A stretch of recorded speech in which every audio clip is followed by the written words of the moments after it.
ఆత్మస్వరూపులారా, నిన్నటి రోజున నవదుర్గా దేవతలలో నలుగురు దుర్గాదేవతలు మహాపీఠములోనికి ఎంటర్ అయ్యారు, కొలువైనారు వచ్చి. నేను మీకు చాలాసార్లు చెప్తూ ఉంటాను, మన పవిత్రత, మన సంకల్పము, మన యొక్క శుద్ధ భక్తి మీదనే దేవతల యొక్క, గురువుల యొక్క ప్రతిస్పందన, ప్రతిచర్యలు ఆధారపడి ఉంటాయి. నువ్వు ఏం చేసావన్నది వాళ్ళు చూడరు. నీ భావాన్ని, నీ ప్రేమను, ఆ ప్రేమలోని పవిత్రతను అన్నీ చూస్తుంటారు. చూడండి, నవదుర్గల ప్రతిష్ట అని చెప్పి నేను ఆగస్టు 11th నాడు ప్రతిష్ట ఉంటుంది అని అనౌన్స్మెంట్ చేశాను. ఆగస్టు 11th నుంచి 17th వరకు సప్తాహం ఉంటుంది అని అనౌన్స్మెంట్ చేశాను. మీరు ఒకసారి కూడా అది చూడండి. ఎందుకంటే ఆ ముహూర్తాలు వచ్చినప్పుడు నేను మీకు అది ఒకసారి మీరు చూడండి, ఎప్పుడు పెట్టానో ముహూర్తం. నేను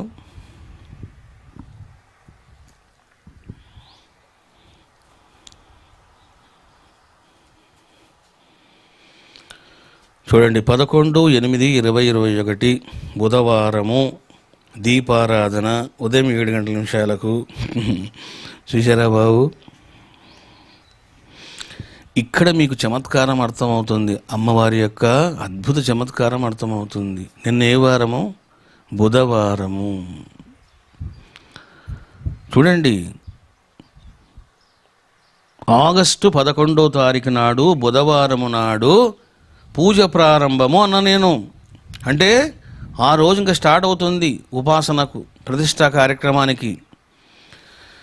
చూడండి, నవదుర్గా దేవతలు అనుకున్నారేమో, నువ్వు ముందు ఆగస్టు 11 అన్నావు కదా, మళ్ళీ పరిస్థితుల వలన సెప్టెంబర్ 9th వెళ్ళావు, మళ్ళీ సెప్టెంబర్ 9th వలన సెప్టెంబర్ 23rd వెళ్ళావు, 24th వెళ్ళావు అని చెప్పి వాళ్ళు భావించారేమో.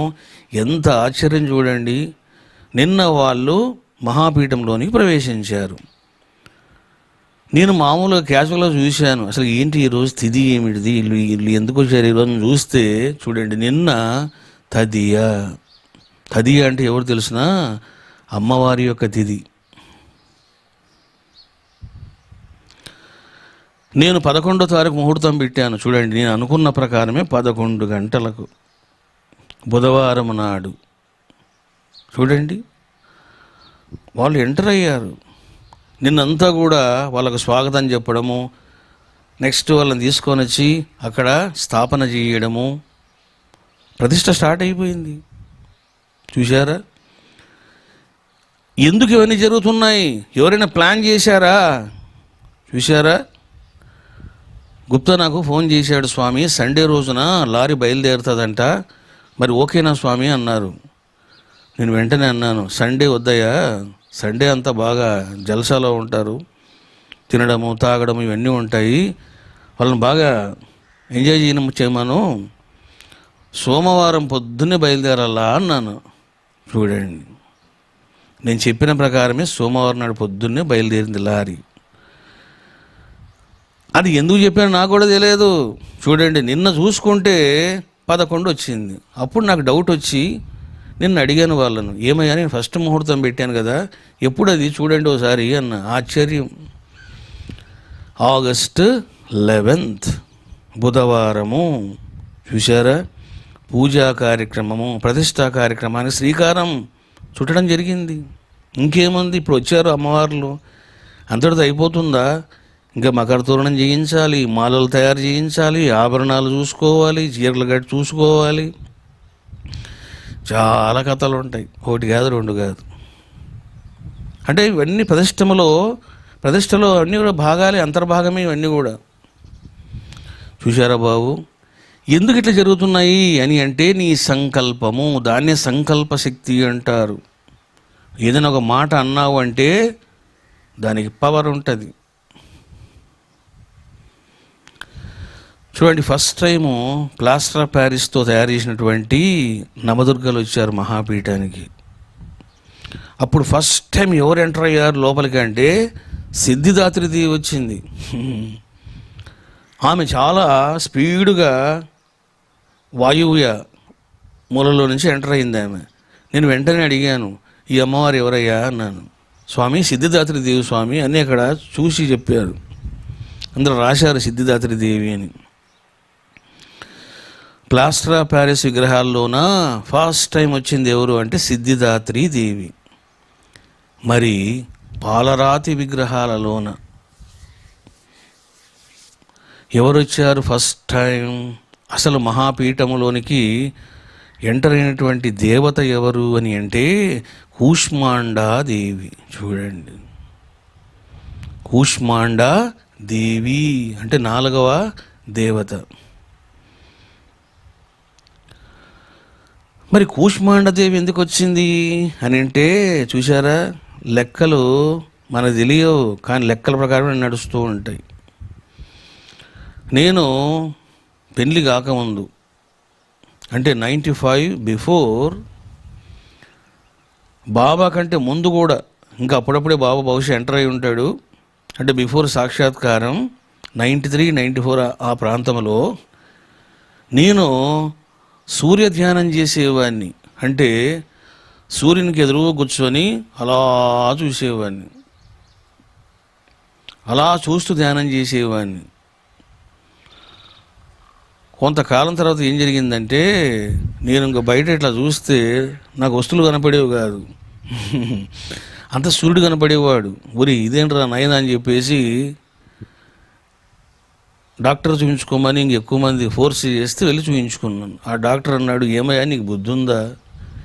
ఎవరైనా సూర్యుని చూస్తారా? అట్లా బీటెక్ చదువుకున్నావు, ఇంకా కొంతకాలం కనుక గడిచిపోయి నీకు 2 కళ్ళు పోయేవి అని చెప్పేసి ఆయన స్పెట్స్ రాసిచ్చాడు నాకు. అప్పట్లో స్పెట్స్ కూడా పెట్టాను, నేను 10 రోజులు పెట్టాను, పక్కన పెట్టేదాన్ని. చూడండి, ఇప్పుడు కూడా నేను కళ్ళు మూసుకున్నాను అనుకోండి, నాకు సూర్యదర్శనం అవుతుంది 24 hours అట్ ఎనీ టైం. నేను కళ్ళు మూస్తే చాలు సూర్యుడు రెడీగా ఉంటాడు, దర్శనమిస్తుంటాడు నాకు. చూడండి, ఇప్పుడు కూడా చూస్తున్నాను, నేను క్లియర్ చూస్తున్నాను. చూడండి ఎంత ఉంటాడు అయినా అని అంటే పావుల బిళ్ళ కంటే కొంచెం పెద్దగా ఉంటాడు. పావుల బిళ్ళ దానికంటే కొంచెం పెద్దగా ఉంటాడు అంతే. ఎప్పుడు వెలుగుతూ ఉంటాడు ఆయన. ఇప్పుడు కూడా నేను లైట్లన్నీ ఆఫ్ చేసి నేను అలా ఫోకస్ చేశాను అనుకోండి గోడ మీద, నా కళ్ళ నుంచి ఆ వెలుగు వచ్చేస్తుంది, మీకు కనపడుతుంది. అంటే నేను లోపల చూసేటువంటి సూర్యుడిని మీరు గోడ మీద చూస్తారు. నేను ఒక లెక్చరర్గా పనిచేసేటప్పుడు ఇవన్నీ పిల్లలు చూపించేవాడిని. ఎందుకంటే కొన్ని మొండిగడ్డాలు ఉండేవి. స్వామి, గురువుగారు ఎక్కడున్నాడండి దేవుడు అనేవారు. పిల్లలే కాదు, కొంతమంది లెక్చరర్స్ ఉండేవారు, కెమిస్ట్రీ, ఫిజిక్స్ లెక్చరర్స్ ఉండేవాళ్ళు. ఏంటోనయ్యా ఎప్పుడు బొట్లు పెట్టుకుంటావు, నామాలు పెట్టుకుంటావు అనేవాళ్ళు. అప్పుడు ఒకసారి ఏదో డిన్నర్ జరిగింది రాత్రిపూట, ఇంకా భోజనానికి ఇంకా టైం ఉంది, సంభాషణ జరిగింది. అప్పుడు మేము ఏదైనా నమ్మాలి కదా, నువ్వు ఏదైనా చూపించిన నిదర్శనం అన్నారు. అప్పుడు నేను అన్నాను, తలుపులన్నీ వేసేయండి అన్నాను. తలుపులన్నీ వేసారు. ఏ లైటింగ్ ఉండకూడదు, ఇప్పుడు నేను ఆ గోడ చూస్తాను, మీరు చూడండి, ఆ గోడ మీద మీకు సూర్యదర్శనం అవుతుంది అన్నాను. అందరూ ఆశ్చర్యపోయినారు. సరే లైట్లన్నీ ఆఫ్ చేశారు, no lighting, full complete darkness ఉంది. జస్ట్ నేను ఒక 2 నిమిషాలు అంతే, 2 నిమిషాలు కాదు, 1 నిమిషం అలా చూశాను గోడ వైపు.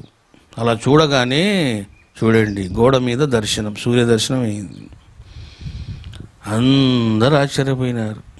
మరుసటి రోజు కెమిస్ట్రీ లెక్చరరు నామాలు పెట్టుకుని వచ్చినాడు.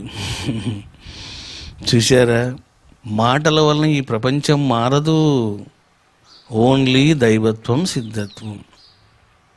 చూశారా, నేను ఆలోచించాను, అవును నవదుర్గలలో శైలపుత్రీదేవి రాకుండగా, కాత్యాయని రాకుండగా, చంద్రఘంటాదేవి రాకుండగా కూష్మాండదేవి ఎందుకు వచ్చింది అని అంటే, కూష్మాండాదేవి సూర్యమండల అంతర్యామి అని మీకు నేను పాట కూడా పాడాను. సూర్యమండల వాసిని జ్యోతిర్మయీ అంబా జగదంబా కూష్మాండదేవి అని పాట కూడా పాడా నేను. అంటే సూర్యునిలో ఉన్నటువంటి అంతర్యామి స్వరూపం ఎవరు అంటే కూష్మాండాదేవి. బ్రహ్మ విష్ణు ఇంద్రాది దేవతలకు జ్ఞానోదయం కలిగించినటువంటి దేవత ఆమె. చూశారా బాబు? అంటే నేను ఒకప్పుడు సూర్య ఆరాధన చేశాను, ఇప్పటికి సూర్యుని చూస్తూ ఉంటాను. అందుకనేమో అమ్మ ఫస్ట్ ఎంట్రీ ఇచ్చింది, కూష్మాండా దేవిగా వచ్చింది ఆమె. చూడండి, అమ్మవారు ఎంటర్ అయ్యేటప్పుడు మరి వాస్తవంగా అయితే సౌత్ చూస్తూ లోపలికి ఎంటర్ కావాలి. నేను గమనిస్తున్నాను ప్రతి అమ్మవారు కూడా చూడండి నార్త్ చూస్తూ లోపలికి వచ్చారు వాళ్ళు. ఎందుకంటే హిమవత్ పర్వతము ఎక్కడుంది? నార్త్ డైరెక్షన్లో ఉంది. కైలాసము అని మనం చెప్తూ ఉంటాం, మానస సరోవరము, హిమాలయస్ అన్నీ కూడా ఎక్కడున్నాయి? నార్త్ దిక్కులో ఉంటాయి. ప్రతి అమ్మవారు కూడా నార్త్ దిక్కును చూస్తూ ఇట్లా వచ్చారు వాళ్ళు. సౌత్ చూస్తూ లోపల రాలేదు వాళ్ళు, నార్త్ చూస్తూ వచ్చారు.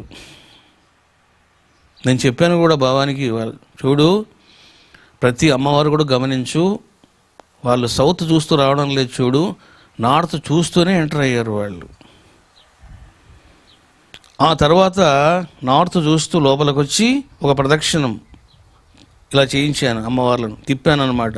ఎందుకంటే అమ్మ అట్లా చూస్తుంది, ఇప్పుడు తిప్పాలి నేను. మరి ఎలా తిప్పాలి అంటే సవ్య మార్గంలో తిప్పాలి. అలా ప్రదక్షిణ క్రమంలో తిప్పి అప్పుడు అమ్మ వచ్చి సౌత్ చూసింది. ఈ రకంగా నిన్నటి రోజున నలుగురు దుర్గాదేవతలు వచ్చారు.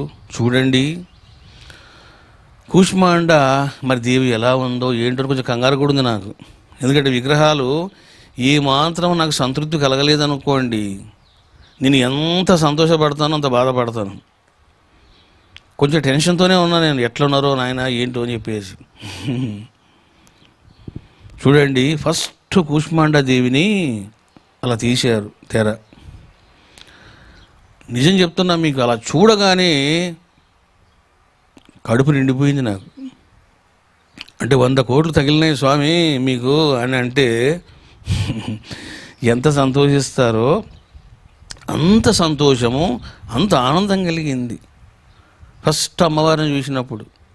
అంటే అంత అందంగా ఉంది ఆమె. ఇక రెండవ దుర్గాదేవత ఎవరు వచ్చారు అంటే చూడండి, కాత్యాయని తల్లి వచ్చింది. కాత్యాయని అమ్మవారు. మరి కాత్యాయని అంటే ఎవరు తెలిసినా, దివ్య ప్రేమ స్వరూపిణి ఆమె. గోపికలు శ్రీకృష్ణుడు ఆరాధించినటువంటి దేవత ఆమె. సాక్షాత్తు శ్రీకృష్ణుడే ఆరాధించాడు. మీరు చదివే ఉంటారు భాగవతంలోన, గోపికలు స్నానం చేయడము, అమ్మవారిని ఆరాధించడము, కృష్ణుడు వాళ్ళ బట్టలు తీసుకుపోవడము, ఇవన్నీ మీరు చదివే ఉన్నారు. అంటే అర్థం ఏమిటిది? గోపికలు శ్రీకృష్ణుడు ఎవరినైతే ఆరాధించారో ఆమెనే కాత్యాయని దేవి. చూడండి సెకండ్ దేవత ఎవరొచ్చారు అంటే మరి మన మార్గం ఏమిటిది? ప్రేమ మార్గం, దివ్య ప్రేమ మార్గం. సెకండ్ ఎంట్రీ చూడండి, కాత్యాయని దేవి ఎంటర్ అయ్యింది. ఆమె కూడా అంతే, నార్త్ చూస్తూ సౌత్లో రావడం జరిగింది. చూశారా బాబు? ఇవన్నీ ఏమిటి అంటే లెక్కలు ఇవన్నీ.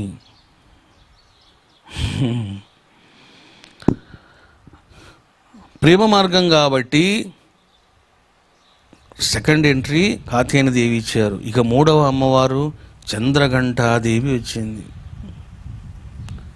ఇక నాలుగవ అమ్మవారు శైలపుత్రీ దేవి వచ్చింది. చూడండి 1 2 3 4, 1 4 అయింది, 4 1 అయింది.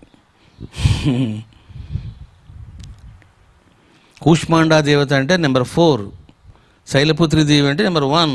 ఏం జరిగింది? 1 4 అయింది, 4 1 అయింది.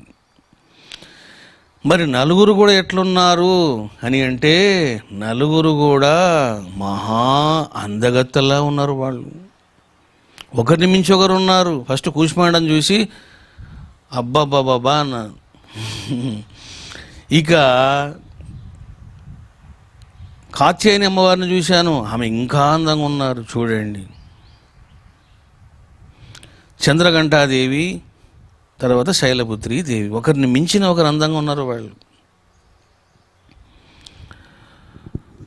ఈ రకంగా నలుగురు దుర్గాదేవతలు మనం అనుకున్న ముహూర్తానికి చూశారా, వచ్చారు. మీకు చెప్తున్నాను, మీకు సెకండ్ ముహూర్తం ఒకటి ఇచ్చాను నేను. సెకండ్ ముహూర్తం ఏమిటి? అది సెప్టెంబర్ 9th. మీరు గుర్తుపెట్టుకోండి. ఆ రోజు కూడా ఏదో స్పెషల్ థింగ్ జరుగుతుంది మీకు. మనం ఏదో పని కట్టుకొని ప్లాన్ చేసుకొని చేసేది కావు. మనం ఊరికి మౌనంగా ఉంటే అవి జరుగుతాయి. మీరు సెప్టెంబర్ 9th కూడా గుర్తుపెట్టుకోండి. చూడండి, ఏదో జరుగుతుంది ఆ రోజు, ఏదో దైవ చమత్కారం జరుగుతుంది. సెప్టెంబర్ 9th సెకండ్ ప్రతిష్ట. ఈ రకంగా మీరు అర్థం చేసుకున్నారు బాబు. చక్కగా దుర్గాదేవతలు వచ్చారు. ఇంకా చాలా వర్క్ ఉంటుంది. ఎందుకంటే అవన్నీ కొలతలు చూసుకోవాలి, ఎన్నెన్నో పనులు ఉంటాయి. ఒక రకంగా పోస్ట్పోన్ కావడం కూడా చాలా మంచి జరిగింది ఇప్పుడు. ఎందుకంటే కరెక్ట్గా ఆ రోజుకి మకర తోరణాలు కూడా తయారవుతాయి. మరి మకర తోరణం తయారు కావాలంటే ఫస్ట్ ఆ కొలతలు కరెక్ట్గా ఉండాలి, లేదనుకోండి తేడాలు వస్తాయి. అందువలన అవకాశం లభించింది. చూడండి, ఈ నలుగురు దేవతల విషయంలో కూడా మీకు చెప్తున్నాను. నాకు ఫోటోలు పంపించేవాళ్ళు. అక్కడ పాండురంగారావు గుప్తా ఉండేవాళ్ళు, శిల్పులు ఉండేవాళ్ళు. నేను ఫోటో చూసి కొన్ని పాయింట్స్ చెప్పేవాడిని. చూడండి, జడుచుకునేవాళ్ళు. అవు కదా, మనం ఇది మనం గుర్తించలేకపోయినామే అనుకునేవాళ్ళు. మరి ఎలా చూసేవారు? నేను జస్ట్ ఫోటో చూసేవాడిని అంతే. నాకు ఫోటో పంపించేవాళ్ళు, ఫోటో చూసి చెప్పేవాడిని. శిల్పులు కూడా వాళ్ళకి ఆశ్చర్యమైంది. ఇప్పుడు మీకు అమ్మవారు నవ్వు కూడా మార్పించాను నేను. తర్వాత ఆమె యొక్క కండ్లు చూడండి, కండ్ల విషయంలో నేను సాటిస్ఫై కాలే. అగో ఇట్లా ఉండాలి కండ్లు, ఇట్లా చేయండి అని చెప్తే టక్ టక్ టక్ టక్ చేసేవాళ్ళు. కానీ నోసు, తర్వాత బుగ్గలు, చిన్న చిన్న మార్పులు చెప్పేవాడిని. పెద్ద పెద్ద మార్పులు ఎట్లా అవో అవి. ఈ రకంగా చూడండి, నవదుర్గా దేవతలు, నలుగురు దుర్గాదేవతలు వాళ్ళు చక్కగా వచ్చారు. ఇంకా రాబోతారు మళ్ళీ మిగతా వాళ్ళు కూడా. మళ్ళీ ఎప్పుడు వస్తారో ఇంకా వాళ్ళే డిసైడ్ చేసుకుంటారు. ఈ రకంగా ఆత్మస్వరూపులారా చక్కగా మీరు అర్థం చేసుకున్నారు. నేను ఎంత తపనగా ఉన్నానో వాళ్ళని చూడాలని. నవదుర్గా దాతలు కూడా చాలా తపనగా ఉంటారు. అందుకని వాళ్ళు కూడా చూసి ఆనందించాలి అనే నిన్న నేను కంప్లీట్గా అరే బాబు షూట్ చేయరా బాబు అన్నాను. ఎందుకంటే చూడని సంతోషపడతారు. అమ్మయ్యా పోతుపోయిందిరా 1,00,000 రూపాయలు, పోతుపోయిందిరా 50,000, పోతుపోయిందిరా 25,000, పోతుపోయింది 9,000 అనుకొని వాళ్ళు ఎంతో సంతోషిస్తారు. ఆ సంతోషమే కదా పరమాత్మ. ఈ రకంగా మీరు దర్శనం కూడా చేసుకున్నారు. చూడని వాళ్ళు కూడా మీరు యూట్యూబ్లో చూడండి. నిన్న స్పెషల్గా వేయించారు, అది దర్శనం మీరు కూడా చేసుకోండి. నేను నలుగురిని చూసినప్పుడు నాకు అర్థమైంది ఏంటంటే అసలుకు వాళ్ళకి ప్రతిష్ట కూడా అవసరం లేదు. ఎందుకంటే ఎట్లున్నారంటే మేము సజీవంగా ఉన్నాము, మాకేంటి ప్రతిష్ట అన్నట్లున్నారు వాళ్ళు. ఈ రకంగా మీరు అర్థం చేసుకున్నారు బాబు.